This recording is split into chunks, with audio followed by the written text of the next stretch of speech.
Street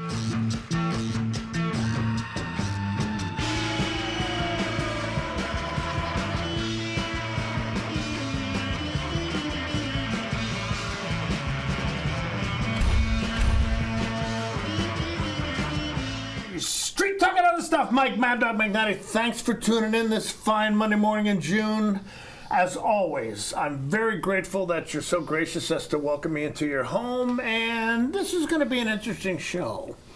You know, there's a lot going on in our community, a lot of issues happening, and this is one that is current, and I have to apologize. Because of my schedule, I was not able to get these people on when this might have been a more appropriate time, and you're going to understand what I'm talking about when I get to my two guests.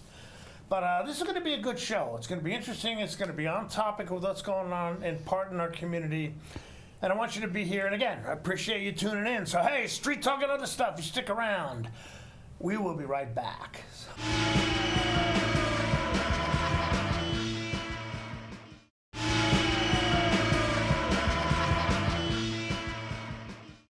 Hey, we're back. Street Talking Other Stuff. And I'm very, very happy to introduce my guests today. First of all, Emily Bjork. Yes. I got that right? Nice to meet you. I practiced on the way down here because I screw up names all the time. You did it perfect. Okay, good. Nice job. Appreciate that. And Aaron Garinger. Yes. Aaron, nice to have you. Yeah, thanks for having us on. And it's nice.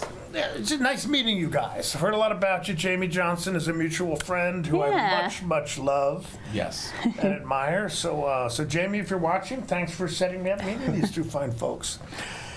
All right, what we're talking about today is Columbia School. Okay, and the decisions have been made, and you both are teachers at Columbia, right?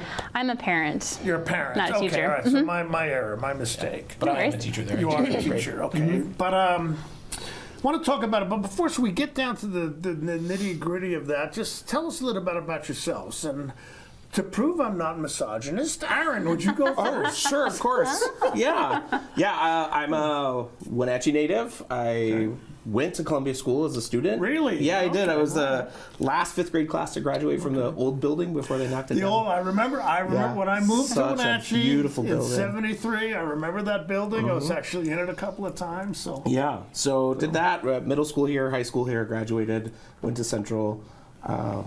Wasn't planning to come back to the Wenatchee Valley, but you know how those things work. So came back and worked at Lincoln for 7 years as a teacher and got my start there. And then got the travel bug and left for Columbia, South America for 14 years. Oh, wow. And taught at a private school there. ¿Es español muy bueno? Bastante bien, sí. Yeah, so did that, and then after COVID, we decided to move back to the Valley to be closer to family and friends, and started working at Columbia. And it's only actually my second year back and working there, and just love it. It's such a great environment, a great place to be, and a wonderful place to work. So where in South America were you again? In Bogota, in Colombia. Okay, so Columbia School. Yeah, I know, right? So were you a teacher there? I mean, tell us about that a little bit. Yeah. I taught at a private school there. Yeah. It was a very prestigious school. There were a lot of ambassadors' kids and senators' kids and CEO kids. Okay. All right. So it was a very different vibe. I'm sure they were all perfectly behaved. Oh, gosh, no. But, on paper, yes. Yes, completely. So, yeah, it was a great experience. I'm glad I went. I got a chance to perfect my Spanish and learn about another culture and travel through South America. So it was wonderful. Well, my son is an artist, but he's also a teacher. He taught in Korea for 3 years with his wife. His then wife, his current wife is Taiwanese. He's been in Taiwan now, I think 5 or 6 years, and they have a little school where they teach English. So yeah, it's kind of fun. Cool. I admire people who have gone overseas to do. So what subjects do you teach now? This year I'm actually team teaching with another teacher at Columbia, so I'm just teaching math and science, and then I switch kids. But yeah, when I first got back, it was all the subject areas, so reading, writing, You're math, one of those guys teaching math and science. Yes, I love it. It's great. It's definitely Might as well my be passion. Latin or Swahili. Sure. Okay, well, thank you. Appreciate you being here. Of course. Okay, Yeah, thanks for Emily, having me. Again, Yeah, a little bit about yourself. so I'm Emily Bjork, and my husband and I moved here in 2011. Okay. And we have 2 kids. Our son, Ryan, is a 2nd grader at Columbia. Okay. And it's his 2nd year there. And then our daughter, Hazel, would have started at the TK program next year, but they won't have that at the school we'll be reassigned to next year. So, Which school is that? so we'll be going to Lincoln next year. Okay. Yeah, but they won't be able to offer TK from what I understand. And so she'll be going to pre-K somewhere else, which will be fine. But we're really looking forward to having her join the Columbia family. Yeah. But we're just trying to, keep everything positive for our kids, and Now doing what we can. You say you came here. Where did you come from? Where were you before? So my husband and I met in occupational therapy school in Pittsburgh. Yeah, way back. So you know what real pizza's like. Yep. There we go. Homie, I'm from New Jersey. Oh, you are? Yeah, Okay. yeah. Well, we had met, the funny thing is we met in Pittsburgh, going to school there, but my husband's from Iowa. Oh, and then okay. I'm originally from a little town called Thorpe, Washington, down by Ellensburg. Okay, I've heard of Thorpe. Yeah, yes. it's a thriving metropolis. Yeah. I think I had 12 in my graduating class, and that was one of the largest classes in quite some time. So did you hold office, or were you captain of the football team, or anything like that? Yeah, I was captain of the football team. I think I was the salutatorian, co-salutatorian. Okay, Yes. good. And involved in all the sports there. One thing about a small school is you can pretty much do everything. You can play every sport. You can be in every club. You can be in the ASB, all the things. So that was a good, unique experience. Yeah, for sure. Myself and 2 other guys graduated from the same college. It was a independent Christian college years ago. We're the only 3 graduates from that class. Oh, yeah. We appointed ourselves president, vice president, and I was the sergeant at arms. Well, there you go. Very fitting. Where was that? I was a long story. Yeah. Not going into that one right now. Maybe some other time. Okay. Okay. So what's the connection? Okay, what are you here to talk about today? I mean, the school, they made a decision about it already. And again, I apologize that we couldn't get on earlier, but Aaron, you've got that pensive, concerned look on your face. Well, I mean, there's a lot to talk about. Yeah. I just feel like this whole process has been really challenging. Okay. And I think the way that it was handled just wasn't great. Okay. And I feel like this decision all by itself is really tough. Yeah. And I just feel like the way that it was managed, the way that it was rolled out to the community, the way that we all learned about this, and then how the district decided to share the information that they came up with to make that decision was slow in coming. It had some mistakes in it. It was just really hard for the rest of us as stakeholders in this to really get behind the decision. And I feel like for me, that was the hardest part in all of this, because I definitely love the school district. I love teaching kids. I want to be a part of a district where I feel like I'm a part and I can support the administration and the decisions that they make. And I feel like this was a really tough pill to swallow. Okay. Yeah. All right, so what's happening with you now? Are you losing your job? Are you being transferred to another school? Yeah. So the cuts were pretty widespread this time around, and we've had some staffing cuts last year.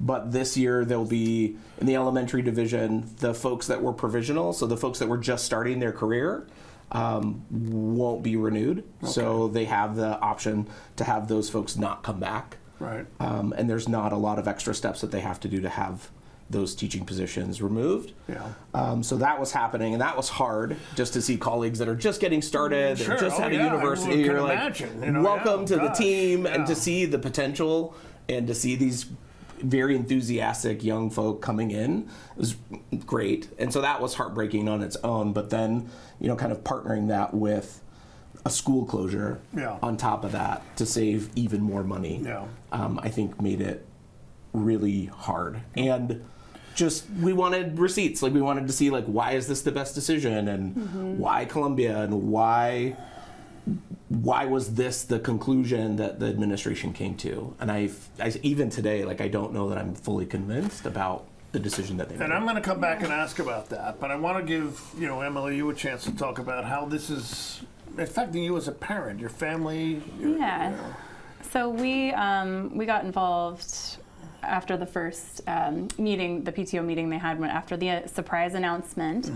And my husband and I felt like we really wanted to try to advocate for an alternate solution, asking these questions, give us the details about why you decided this. If you do have to cut a school, why are you choosing this? Sure. And we were not really satisfied with the information provided, again, kind of piecemeal coming out. No, again, were you not satisfied with the information you were provided before the meeting or during the meeting? I would say it might have been both. So. During the presentations by the superintendent. Right. I didn't really feel like he provided a lot of evidence behind the recommendations. And then when we finally asked for, again and again, for another alternate solution, they provided a list of not recommended, cuts, rather than an actual different solution. Right.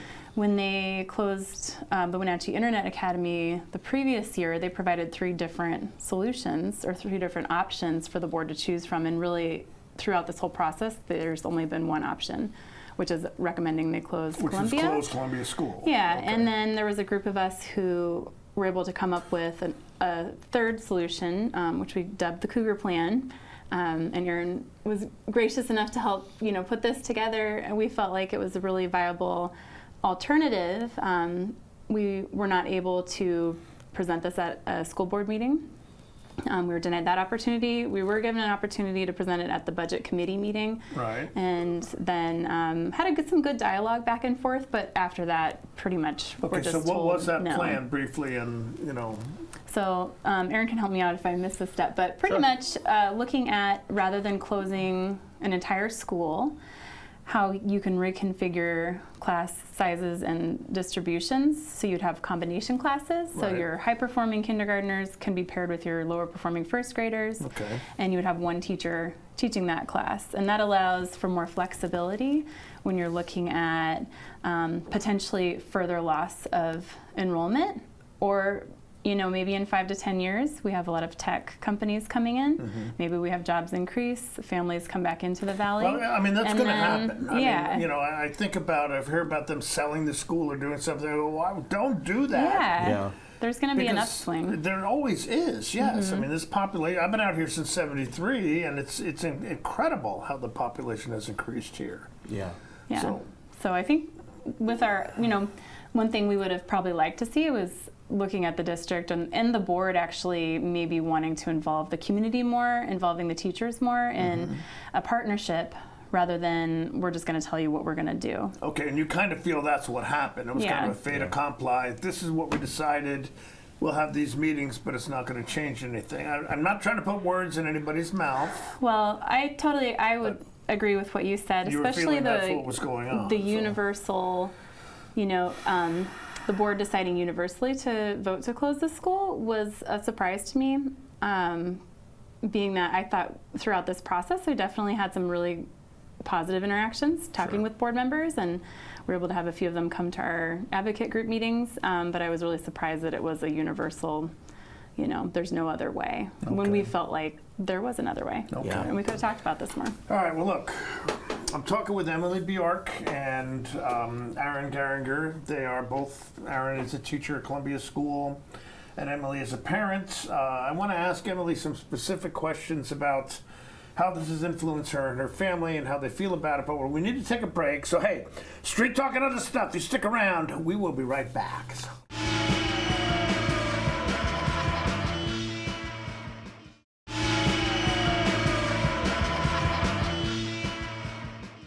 Okay, we're back again talking with Emily Bjork. She was a parent of a student right now at Columbia School with another child who she wanted to see continue at Columbia, and talk with Aaron Garinger, a teacher of math and science.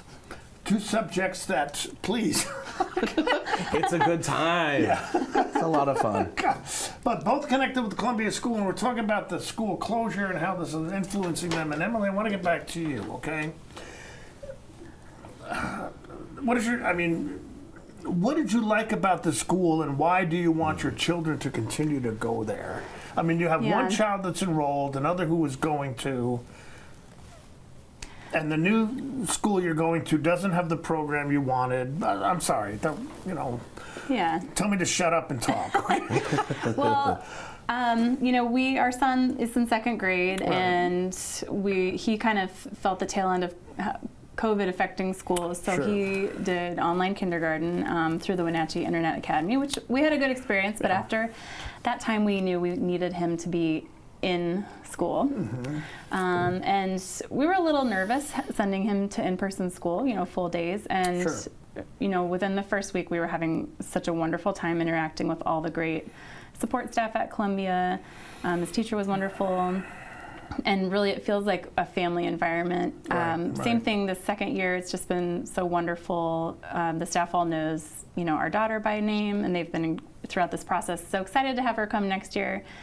I mentioned earlier I went to a small school. And at that time, maybe didn't appreciate some of the benefits that my parents saw in being in a smaller environment. But being at Columbia this year, I've really been able to appreciate, especially knowing it might close, some of the things that are more unique in a smaller environment. Sure. That are unique, and partially because teachers are under less pressure with massive class sizes overflowing. And that's something we're really concerned about for next year. If I can interject. Yeah.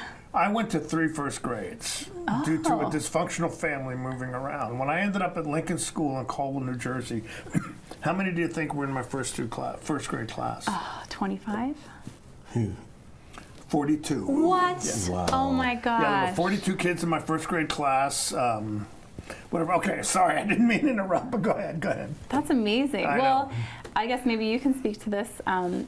I didn't personally have this experience being in a very large elementary age class, but one of my concerns, especially with our son who is finally on grade level for reading, is he's kind of a middle of the road kid. He's not a troublemaker. He doesn't really fall behind. He doesn't get out way ahead. And so one of our concerns is that in a large school, large class environment, he might just get lost.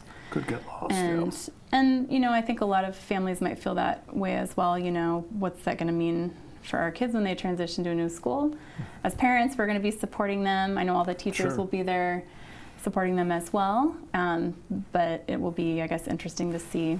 And I'm just a little bummed out, honestly, that we won't be able to go to Columbia next year. Okay, and geographically, how is this going to affect you? Like, how close do you live to Columbia? Right. What's it going to be like going to Lincoln? So right now we walk to school nearly every day. So we're about 0.4 miles. Next year it'll be 0.7, which our second grader, he can do just fine, but the 4-year-old, she can't walk there in a reasonable amount of time, so we'll probably have to drive a lot more often.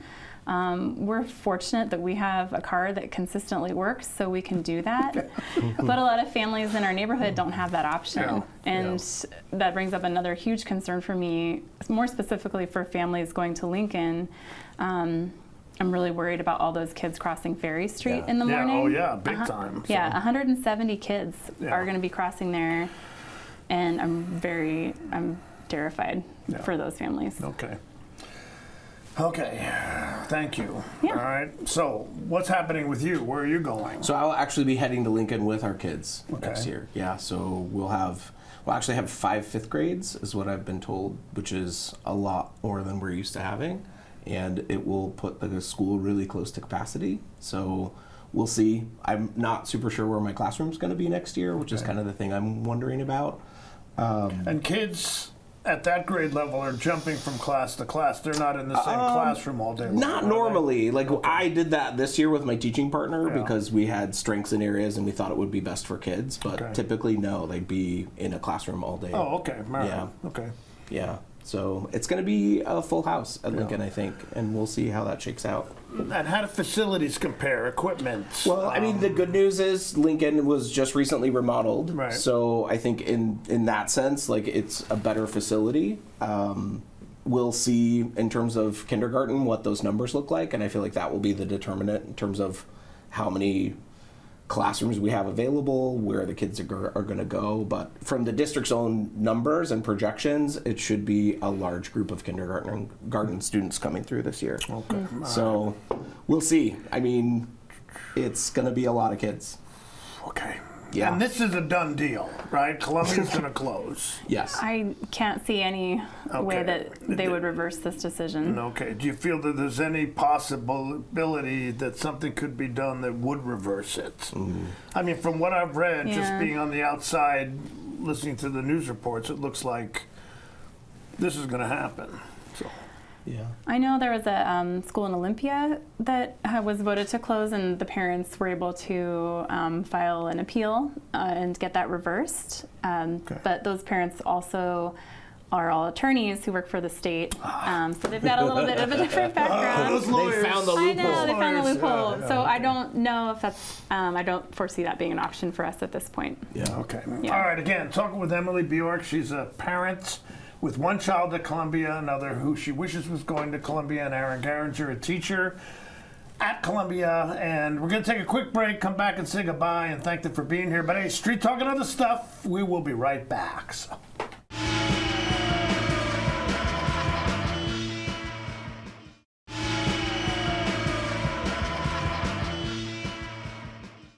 Okay, we're back. And you know, I want to thank you in a couple of ways. Okay, thank you for being here, first of all right? And specifically, I want to thank you for being a teacher. I mean, I used to be a cop, and I don't think I could handle the stress. You know, literally, I thought about going back to school to be a teacher at one point, and I said to myself, I don't think I could engage me if I walked into my class. So, and again, you know, Emily, I hope it works out. Okay, I hope something's done to make the crossing of Ferry Street a little safer than it is, and you know, I just have hope things will work. Yeah. Okay, and I hope for the school district that they don't sell that building. Yeah. Because they're going to need it again, maybe sooner than we realize. So, but I want to thank you for being Thank here. you so much. Appreciate it. It's been really nice. Thanks, Enjoy it. But hey, thank you for tuning in. You have a great day. Street Talk and other stuff. We will see you next week. Bye-bye.